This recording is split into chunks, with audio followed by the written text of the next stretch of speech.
Cooperative ടെക്കിന്റെ capital market MCQ question answer discussion വീഡിയോയിലേക്ക് സ്വാഗതം.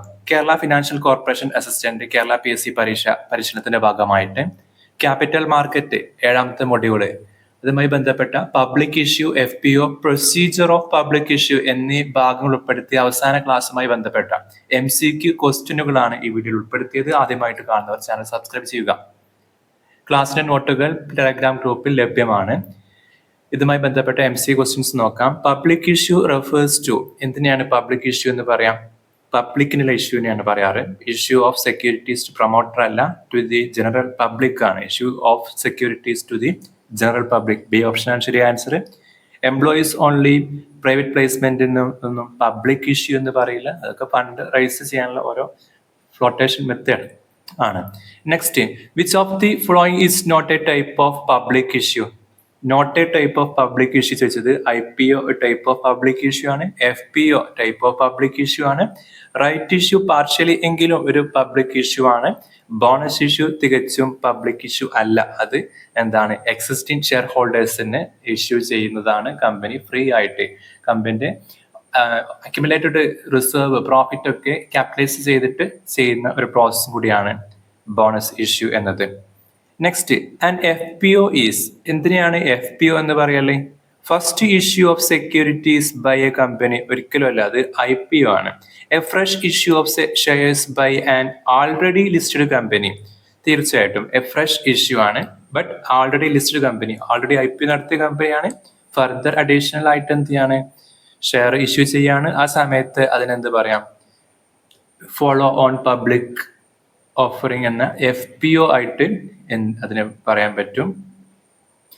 പിന്നെ ഇഷ്യൂ സെക്യൂരിറ്റീസ് ഡയറക്ടേഴ്സ് ഓൺലി, പിന്നെ പ്രൈവറ്റ് പ്ലേസ്മെന്റ് ഓഫ് ഷെയർസ് ഒന്നും എന്തല്ല, FPOന്റെ ഭാഗമല്ല. അടുത്ത question, the process of guaranteeing subscription of securities is called. Guarantee provide ചെയ്യുന്നതിന് ലിസ്റ്റിംഗ് എന്നല്ല പറയാ, അതിന് അണ്ടർ റൈറ്റിംഗ് എന്നാ പറയാ. അപ്പോൾ ഇവിടുത്തെ ശരിയായ ആൻസർ അണ്ടർറൈറ്റിംഗ് ആണ്. Underwriting is guaranteeing subscription of securities. പിന്നെ next question, the price of securities in a book building process is decide by. Book building പ്രോസസ്സിലൂടെ പ്രൈസ് ഡിസൈഡ് ചെയ്യൽ ആരാണ്? ബുക്ക് ബിൽഡിംഗ് എന്താ നമ്മൾ ഇതുവരെ പറഞ്ഞിട്ടില്ല, നമുക്ക് ഒരു ക്ലാസ്സിൽ പറയേണ്ടതാണ്. എങ്കിലും ചുരുക്കി നമുക്ക് ഒരു ഒറ്റ വാക്കിൽ ബുക്ക് ബിൽഡിംഗ് എന്ന് പറഞ്ഞാൽ അത് രണ്ട് തരം പബ്ലിക് ഇഷ്യൂ ഉണ്ടാവില്ല. ഒന്ന് ബുക്ക് ബിൽഡിങ്ങും ഒന്ന് ഫിക്സഡ് പ്രൈസും. ഫിക്സഡ് പ്രൈസിൽ ആ പ്രൈസ് എന്താന്ന് ഫിക്സ് ചെയ്തിട്ടുണ്ടാവും. ബുക്ക് ബിൽഡിങ്ങിൽ പ്രൈസ് ബാൻഡേ പറയുള്ളൂ. ഒരു അപ്പർ പ്രൈസും ലോവർ പ്രൈസ് എന്ന് പറഞ്ഞാൽ ഫ്ലോർ പ്രൈസും ക്യാപ് പ്രൈസും അതായത് സൂചിപ്പിച്ചിട്ടുണ്ടാവുക. അതിനിടയിൽ വെച്ചിട്ട് ബയേഴ്സ് എന്ത് ചെയ്യും? ബിഡ് ചെയ്യുക. അങ്ങനെയാണ് ആ പ്രൈസ് ഫോം ചെയ്യുന്നത്. ഈ പ്രൈസ് ബാൻഡിൻ്റെ അകത്ത് വെച്ചിട്ട് ആ ഒരു പ്രൈസ് അവർ ബിഡ് ചെയ്യും. ആ പ്രോസസ്സിനെയാണ് ബുക്ക് ബിൽഡിംഗ്. അതിലൂടെ പ്രൈസ് ഫോം ചെയ്യുന്ന പ്രോസസ്സിനെയാണ് ബുക്ക് ബിൽഡിംഗ് എന്ന് പറയല്. അവിടെ പ്രൈസ് ബാൻഡ് ഉണ്ട്. അതിൽ ഫ്ലോർ പ്രൈസ് എന്നാണ് ലോവർ പ്രൈസിന് പറയാം, അപ്പർ പ്രൈസിന് ക്യാപ് പ്രൈസ് എന്നും പറയും. അതിനിടയിൽ വെച്ചിട്ടാണ്, ആ പ്രൈസ് റേഞ്ചിന് ഇടയിൽ വെച്ചിട്ടാണ് ബയേഴ്സ് ബിഡ് ചെയ്യുക. പിന്നെ ബയേഴ്സ് എന്ന് പറയുമ്പോൾ institution investors, HNIs, retail investors, അതുപോലെ ടീമുകൾ ഉണ്ടല്ലോ, മുമ്പേ കാസ്വൽസ് ആണ്, അവരാണത് ബൈ ചെയ്യാൻ വന്നിട്ടുണ്ടാവുക. പിന്നെ അങ്ങനെയാണ് പ്രൈസ് ഡിസ്കവർ ചെയ്യുക ഈ പ്രൈസ് ബാൻഡിനകത്ത്. അങ്ങനെ ഡിസ്കവർ ചെയ്യുന്ന പ്രൈസിന് കട്ട് ഓഫ് പ്രൈസും എന്നും പറയും അവസാനം. തികച്ചും ട്രാൻസ്പെറന്റ് ആയ സിസ്റ്റം കൂടിയാണ് ബുക്ക് ബിൽഡിംഗ്. നമ്മുടെ question, the price of securities in a book building process decide by. തീർച്ചയായിട്ടും അത് കമ്പനി ബോർഡ് ഓഫ് ഡയറക്ടേഴ്സ് അല്ല, ഇവിടെ ഇൻവെസ്റ്റേഴ്സ് ആണ് നമ്മൾ പറഞ്ഞത്. ഇപ്പോൾ സെബിയോ അല്ല, ഇൻവെസ്റ്റേഴ്സ് ത്രൂ ബിഡിങ്ങിലൂടെയാണ് എന്ത് ചെയ്യുക? ബുക്ക് ബിൽഡിംഗ് പ്രോസസ്സിലെ പ്രൈസ് സെക്യൂരിറ്റീസ് ഫിക്സ് ചെയ്യുന്നത്. Minimum subscription price for a public issue. Public ഇഷ്യൂവിന്റെ മിനിമം പീരീഡ് 3 days എന്നാണ് അതിന്റെ ആൻസർ. 3 ദിവസമാണ് പബ്ലിക് ഇഷ്യൂവിന് വേണ്ടിയിട്ട് കൊടുക്കേണ്ട ഏറ്റവും ചുരുങ്ങിയ ദിവസം. IPO ആണെങ്കിൽ FPO ഒക്കെ ആണെങ്കിൽ പോലും. Which of the following is a compulsory in case of FPO? FPO സംബന്ധിച്ചിടത്തോളം എന്താണ് കമ്പൽസറി? താഴെ തന്നിട്ടുള്ളവയിൽ അത് filing a draft prospectus of with SEBI ആണോ? Bonus issue to existing share holders ആണോ? ESOP allotment to employees, right issue to promoters?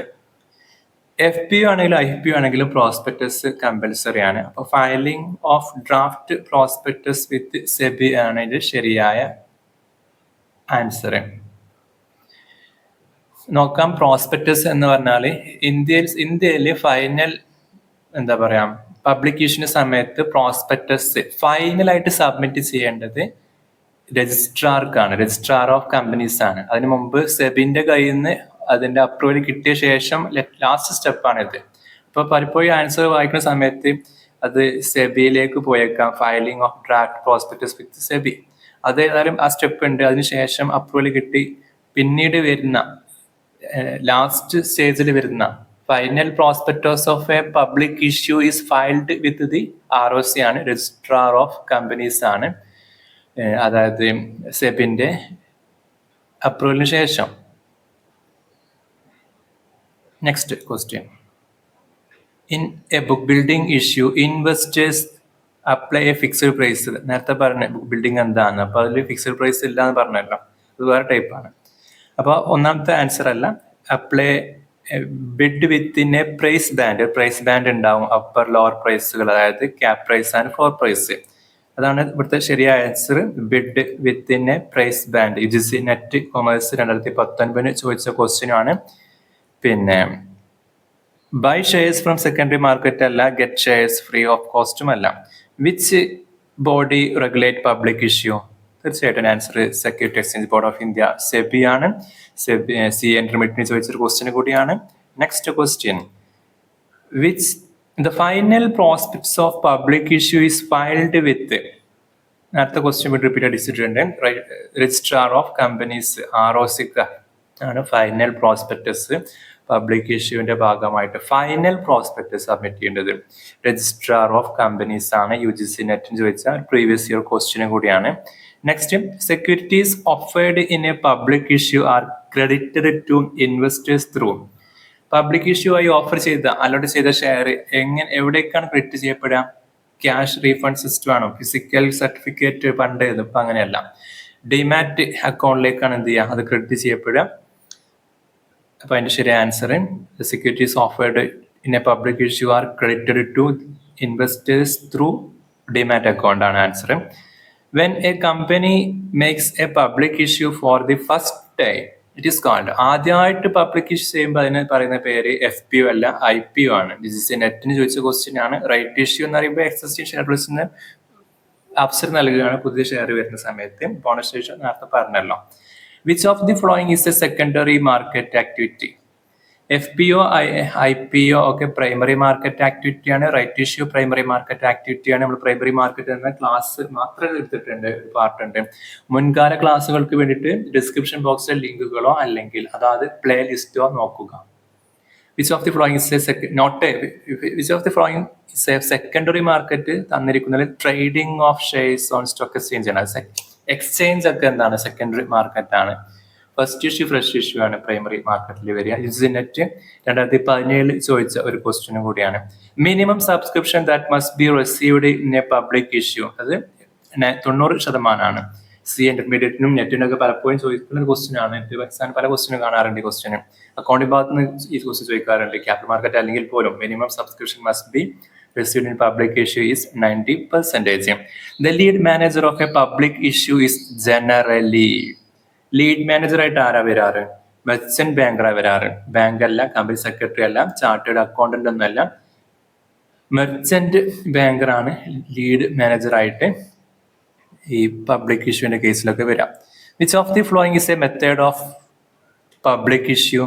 Public ഇഷ്യൂവിലെ methods നമ്മൾ മുമ്പ് ക്ലാസ് പറഞ്ഞതാണ്. ഓഫർ ത്രൂ പ്രോസ്പെക്ടസ് ഒരു മെത്തേഡാണ്. പ്രൈവറ്റ് പ്ലേസ്മെന്റ് പ്രത്യേകിച്ചും പ്രൈവറ്റ് ആണ്, പബ്ലിക് അല്ല. പ്രിഫറൻഷ്യൽ അലോട്ട്മെന്റും പബ്ലിക് അല്ല, പ്രിഫറൻഷ്യൽ ആണ്. ബൈബാക്ക് ഓഫ് ഷെയർസും പബ്ലിക് അല്ല, തിരിച്ചു വാങ്ങുകയാണ് പബ്ലിക്കിന് കയ്യിൽ നിന്ന്. അപ്പോൾ ഓഫർ ത്രൂ പ്രോസ്പെക്ടസ് ആണ് ഇവിടെ എന്ത് ശരിയായ ആൻസർ. ഈ പ്രോസ്പെക്ടസ് എന്ന വേർഡ് പലപ്പോഴും നമ്മൾ ഉപയോഗിച്ചിട്ടുണ്ട്. പ്രോസ്പെക്ടസ് എന്ന് പറഞ്ഞാൽ ലീഗൽ ഡോക്യുമെന്റ് ആണ്. കമ്പനിയാണ് ഇഷ്യൂ ചെയ്യുക. പബ്ലിക് ഇഷ്യൂവിന്റെ സമയത്ത് കമ്പനികൾ ഇഷ്യൂ ചെയ്യുന്ന ഡോക്യുമെന്റ് ആണ്. എന്ന് പറയുമ്പോൾ IPO, FPO സമയങ്ങളിൽ ഇഷ്യൂ ചെയ്യുന്ന ഡോക്യുമെന്റ്, ലീഗൽ ഡോക്യുമെന്റ് ആണ് പ്രോസ്പെക്ടസ്. ഇതിൽ എന്തെല്ലാം വിവരങ്ങൾ ഉണ്ടാകും? All material information about the company, പിന്നെ ഇൻവെസ്റ്റേഴ്സിന് ആവശ്യമായ എല്ലാ വിവരങ്ങളും അതിലുണ്ടാവും. ഇൻവെസ്റ്റേഴ്സ് ശരിക്കും ഇത് വായിച്ചിട്ടാണ് എന്ത് ചെയ്യേണ്ടത്, ഇൻവെസ്റ്റ്മെന്റിൽ പരിഗണിക്കേണ്ടത്. പ്രധാനമായും ഉണ്ടാവുന്ന വിവരങ്ങൾ പ്രത്യേകിച്ചും SEBI companies act guide line പ്രകാരം കമ്പനി ഇൻഫർമേഷൻ അതിൽ വേണം. Name, registered office, promoters, directors വിവരങ്ങളൊക്കെ അതിൽ വേണം, ആരെ ഡയറക്ടർമാരെന്നൊക്കെ. പിന്നെ വേണ്ടത് ഒബ്ജക്റ്റ് ഓഫ് ദ ഇഷ്യൂ ആണ്. എന്തിനു വേണ്ടിയിട്ടാണ് ഈ IPO അല്ലെങ്കിൽ FPO നടത്തുന്നത് നിർബന്ധമായിട്ട് പറയേണ്ടതുണ്ട്. എന്താണ് അതിന്റെ ഉദ്ദേശം? ചിലപ്പോൾ എക്സ്പാൻഷൻ ആയിരിക്കും, ചിലപ്പോൾ ഡെപ്റ്റ് പേയ്മെന്റ് ആയിരിക്കാം. Details of the issue, issue ഡീറ്റെയിൽസും വേണം. അതായത് ഏത് തരം സെക്യൂരിറ്റീസ് ആണ് ഇഷ്യൂ ചെയ്യാൻ പോകുന്നത്, അത് ഡെപ്റ്റ് ആണോ ഇക്വിറ്റി ആണോ, അതിന്റെ പ്രൈസ് എത്രയാണ്, അത് ഫിക്സ്ഡ് പ്രൈസ് ആണോ, ബുക്ക് ബിൽഡിംഗ് ആണോ, പിന്നെ സൈസ് എത്ര ഷെയർ ഇഷ്യൂ ചെയ്യുന്നുണ്ട്, എത്ര പെർസെൻറ്റേജ് ആയിരിക്കും അത്, പിന്നെ അതിന്റെ എന്നാണ് ഓപ്പണിംഗ് ഡേറ്റും ക്ലോസിംഗ് ഡേറ്റും, അത്ര വിവരങ്ങളൊക്കെ അതിൽ വേണം. പിന്നെ ഫിനാൻഷ്യൽ ഇൻഫർമേഷൻസ് വേണം, ഓഡിറ്റ് ബാലൻസ് ഷീറ്റ്, പിന്നെ profit and loss account, cash flow ratios, അതുപോലെ ഫിനാൻഷ്യൽ ഇൻഫർമേഷൻ അതിൽ നൽകിയിരിക്കണം അവസാന വർഷങ്ങളിലെ. പിന്നെ റിസ്ക് ഫാക്ടേഴ്സ്, എന്തെല്ലാം റിസ്ക് ഇതുമായി ബന്ധപ്പെട്ടുണ്ട്, ബിസിനസ് റിസ്ക് എന്തൊക്കെയാണ്, ലീഗൽ റിസ്ക് എന്തൊക്കെ, ഇൻഡസ്ട്രിയൽ റിസ്ക് എന്തൊക്കെ. പിന്നെ വേണ്ടത് മാനേജ്മെന്റ് ആൻഡ് പ്രൊമോട്ടേഴ്സ് ആണ്. അവരുടെ ബാക്ക്ഗ്രൗണ്ട് എന്താണ്, എക്സ്പീരിയൻസ് എന്താണ്, അവർക്ക് എത്ര ഷെയർ ഹോൾഡിംഗ് ഉണ്ട്, അവരുടെ പാറ്റേൺ എത്രയാണ് share holding, utilisation of proceeds, how the fund will be utilised, regulatory approvals, SEBI, stock exchange, ROC filing, അതുമായി ഡോക്യുമെന്റുകൾ, അതിന്റെ അപ്രൂവൽ ഡീറ്റെയിൽസ് ഒക്കെ ഇതിൽ കാണിക്കേണ്ടതുണ്ട്. ഒറ്റ വാക്കിൽ പറഞ്ഞാൽ 4 വിധം പ്രോസ്പെക്ടസ് ഉണ്ട്. നമ്മൾ പറഞ്ഞിട്ടുണ്ട് DRHP ഉണ്ട്, RHP ഉണ്ട്. മുൻകാല ക്ലാസ്സിൽ നമ്മൾ സൂചിപ്പിച്ചതാണ് DRHP, RHP, റെഡ് ഹെറിംഗ് പ്രോസ്പെക്ടസും ഡ്രാഫ്റ്റ്, അതിന് മുമ്പേയുള്ള ഡ്രാഫ്റ്റ് റെഡ് ഹെറിംഗ് പ്രോസ്പെക്ടസും. പിന്നെ പ്രോസ്പെക്ടസിൽ ഷെൽഫ് പ്രോസ്പെക്ടസ് ആണ്. ചില സമയത്ത് ഏറ്റവും ഷോർട്ട് ആക്കിയിട്ട് ഒരു വർഷത്തിൽ തന്നെ മൾട്ടിപ്പിൾ സമയത്ത് ഇഷ്യൂ ചെയ്യുന്ന സമയങ്ങളിൽ വെക്കുന്ന ഒരു പ്രത്യേകതരം പ്രോസ്പെക്ടസ് ആണ് ഷെൽഫ് പ്രോസ്പെക്ടസ് എന്ന് പറയുമ്പോൾ multiple issue over A period. ഒരു കുറഞ്ഞ കാലത്ത് ഒന്നിലധികം സമയത്ത് IPFPO വരുന്ന സമയത്താണ് ഈ സെൽഫ് പ്രോസ്പെക്ടസ് ഉപയോഗിക്കുക. പിന്നെ ഉള്ളത് ഈ അപ്ലിക്കേഷൻ ഫോമിന്റെ കൂടെ IPO അപ്ലൈ ചെയ്യേണ്ട ഫോമിന്റെ കൂടെ നൽകുന്ന ഒരു ഷോർട്ടായ പ്രോസ്പെക്ടസിന്റെ പേരാണിത് ആബ്രിഡ്ജ്ഡ് പ്രോസ്പെക്ടസ്. ആബ്രിഡ്ജ് ABRIDGED പ്രോസ്പെക്ടസും ഉണ്ട്. നമുക്ക് നെക്സ്റ്റ് ക്വസ്റ്റ്യനിലേക്ക് പോവാം. Which of the following is not a method of public issue offer through prospectus in India? Electronic application for IPFPO is made through electronic FPO ആണെങ്കിൽ FPO ആണെങ്കിൽ അത് ഏതിലൂടെയാണ് അത് ചെയ്യേണ്ടത്? അതിന് RTGS അല്ല, ASBA അക്കൗണ്ട് വേണ്ടത്, ECS-ഉം NEFT അല്ല. ASBA UGC NET 2016 ചോദിച്ച ക്വസ്റ്റ്യൻ ആണ്. മുമ്പ് ക്ലാസ്സിൽ സൂചിപ്പിച്ചതാണ് application supported by blocked amount. ASBA എന്ന് പറഞ്ഞാൽ application supported by blocked amount എന്ന് പറഞ്ഞാല് സെബിന്റെ ഒരു മെക്കാനിസം ആണ്. IPFPO സമയത്ത് ഇൻവെസ്റ്റേഴ്സ് അപ്ലിക്കേഷൻ മണി നൽകേണ്ട സിസ്റ്റത്തിന്റെ പേരും കൂടിയാണ് സെബി കൊണ്ടുവന്ന മെക്കാനിസം കൂടിയാണ് ASBA. പിന്നെ അതിൽ ചെയ്യപ്പെടുക, നമ്മൾ അപ്ലൈ ചെയ്യുമ്പോൾ ഒരു 15,000 രൂപന്റെ അപ്ലിക്കേഷനാണ് പോകുന്നതെങ്കിൽ ആ 15,000 രൂപ എന്ത് ചെയ്യും, നമ്മുടെ അക്കൗണ്ടിൽ ബ്ലോക്ക് ചെയ്യപ്പെടുകയാണ്. നമുക്കൊന്നും കിട്ടുന്നില്ല, അത് ആ കമ്പനിയിലേക്ക് പോകുന്നില്ല. ഇൻവെസ്റ്റേഴ്സിന്റെ കയ്യിൽ നിന്ന് എന്ത് ചെയ്യുന്നില്ല, പൈസ ഡെബിറ്റ് ചെയ്ത് പോകുന്നില്ല, ജസ്റ്റ് ഒന്ന് ആ എമൗണ്ട് ഒന്ന് ബ്ലോക്ക് ചെയ്ത് വെക്കും. പിന്നെ എപ്പോഴാണ് പൈസ പോകുക, എപ്പോഴാണ് ട്രാൻസ്ഫർ ചെയ്യുക, നമുക്ക് ഷെയർ അലോട്ട്മെന്റ് കിട്ടുമോ ഇല്ലെന്നോ യാതൊരു ഉറപ്പുമില്ല. അപ്പോൾ കിട്ടിക്കഴിഞ്ഞാൽ എന്ത് ചെയ്യും, അത് ഡെബിറ്റ് ചെയ്യും, ആ ക്യാഷ് നമ്മളിൽ നിന്ന് പോകും. അത് കിട്ടിയില്ലെങ്കിലോ ആ ബ്ലോക്ക് എന്ത് ചെയ്യും, അൺബ്ലോക്ക് ആയി പോകും. നമുക്ക് പിന്നെ പൈസ ഉപയോഗിക്കാനും പറ്റും. അപ്പോൾ ഒരു സേഫായ ട്രാൻസ്പെറന്റ് സിസ്റ്റം ആണ്. മുൻകാലങ്ങളിൽ പണ്ടത്തെ സിസ്റ്റം പ്രകാരം ചെക്ക് വഴിക്ക് അപേക്ഷിക്കുമ്പോൾ, ക്യാഷ് അടിച്ച് അപേക്ഷിക്കുമ്പോൾ 1-2 മാസത്തെ പ്രോസസ് ചെയ്യുന്നു. അപ്പൊ അത്രയും കാലം ഈ ഫണ്ട് ഈ കസ്റ്റമർ ഇൻവെസ്റ്റർ കയ്യിൽ നിന്ന് പോകും. അത്രയും കാലം ആ ഫണ്ട് ആർക്കും ഉപയോഗിക്കാൻ പറ്റും, കമ്പനികൾക്ക് ഉപയോഗിക്കാൻ പറ്റും. അതിന്റെ റീഫണ്ട് പ്രോസസ് ഒക്കെ ചിലപ്പോൾ ഡിലേ ആവും ഈ കാരണം കൊണ്ട് തന്നെ.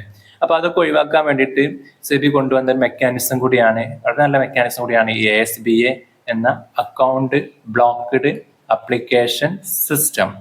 ASBA account application supported blocked amount എന്നാണ് ASBA എന്ന് പറയാം. Application supported by blocked amount. Next question. In book building, the difference between floor price and cap price is called.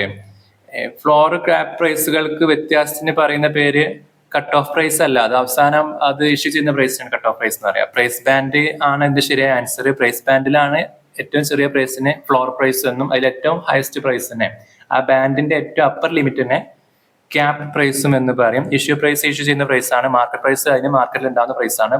Price band ആണ് ശരി ആൻസർ. CFINL 2019 ചോദിച്ച question കൂടിയാണ്. Which of the following is not a participant in public issue process? Public ഇഷ്യൂസിന്റെ ഭാഗമായിട്ട് വരാത്ത ഒരു participant ആണ്. നമ്മൾ പലപ്പോഴും സൂചിപ്പിച്ചിട്ടുണ്ട്.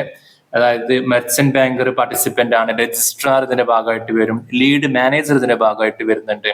പിന്നെ ലീഡ് മാനേജറാണ് ഇത് മൊത്തത്തിൽ ചെയ്ത് നൽകുന്നത്. RBI ഒരിക്കലും ഇതിന് ഡയറക്റ്റ് ആയിട്ട് വരുന്നില്ല. അപ്പോൾ ഇത് ഇവിടുത്തെ ആൻസർ RBI ആണ്.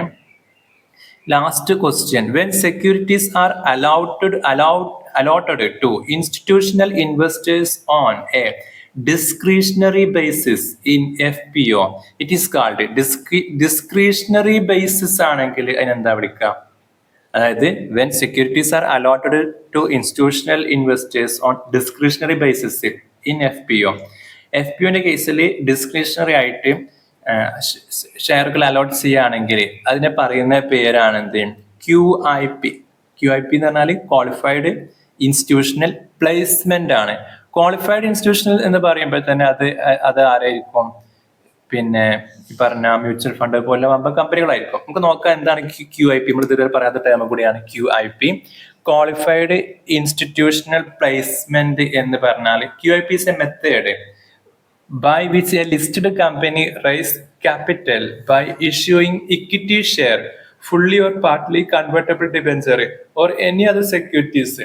എന്തും ആവാം, അത് ഇക്വിറ്റി തന്നെ ആവണമല്ല, അത് ഡിബെഞ്ചറോ അങ്ങനെ ഒരു ഫ്രഷ് അങ്ങനത്തെ എന്തിന്റെ കേസിലാണെങ്കിലും കമ്പനികൾ ലിസ്റ്റ് ചെയ്യുമ്പോൾ അത് എന്ത് ചെയ്യാറുണ്ട്? QIP എന്ന് പറയുമ്പോൾ ക്വാളിഫൈഡ് ഇൻസ്റ്റിറ്റ്യൂഷണൽ ബയേഴ്സിന് നൽകാറുണ്ട്. ആ പ്രോസസ്സ് എങ്ങനെയായിരിക്കും? അവിടെ ഒരു പബ്ലിക് ഇഷ്യൂവിന്റെ ഭാഗമായിട്ടല്ല, അതൊരു ഫുൾ പബ്ലിക് ഇഷ്യൂ പ്രോസസ്സിലൂടെ അല്ല നൽകുക, കാരണം ഇത് പ്ലേസ്മെന്റ് ആണല്ലോ. അപ്പോൾ QIP എന്ന് പറഞ്ഞാൽ QIPക്ക് മാത്രമായിട്ട് ചില സമയത്ത് നൽകുന്ന ആ ഒരു പ്രോസസ്സിനെയാണ് QIP എന്ന് പറയാം. ക്വാളിഫൈഡ് ഇൻസ്റ്റിറ്റ്യൂഷണൽ പ്ലേസ്മെന്റ് അത് QIPക്കാണ്. ക്വാളിഫൈഡ് ഇൻസ്റ്റിറ്റ്യൂഷണൽ ബയേഴ്സിനാണ് ചില സമയത്ത് എന്ത് ചെയ്യും? കമ്പനികൾ ലിസ്റ്റ് ചെയ്യുന്ന സമയത്ത് അല്ലെങ്കിൽ ലിസ്റ്റഡ് കമ്പനികൾ ഫർദർ ക്യാപിറ്റൽ റൈസ് ചെയ്യുമ്പോൾ അത് ഇക്വിറ്റി തന്നെ ആണെന്നല്ല, ഡെപ്റ്റ് ആണെങ്കിലും റൈസ് ചെയ്യുന്ന സമയത്ത് QIPക്ക് നൽകി കഴിഞ്ഞാൽ അതിനെയാണ് QIP എന്ന് പറയാം. അതിൽ without the need to go through a full public issue process അതിന് ബാധകമല്ല.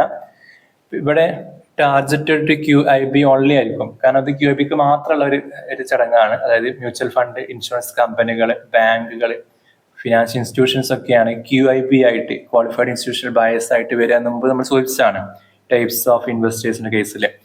നോ പ്രോസ്പെക്ടസ് റിക്വയർഡ്, കാരണം പബ്ലിക് ഇഷ്യൂവിന്റെ കേസിൽ പ്രോസ്പെക്ടസ് നിർബന്ധമാണെന്ന് പറഞ്ഞു. പക്ഷെ QIPന്റെ സമയത്ത് അത് പ്രത്യേക അഡ്ജസ്റ്റ്മെന്റ് ആണല്ലോ.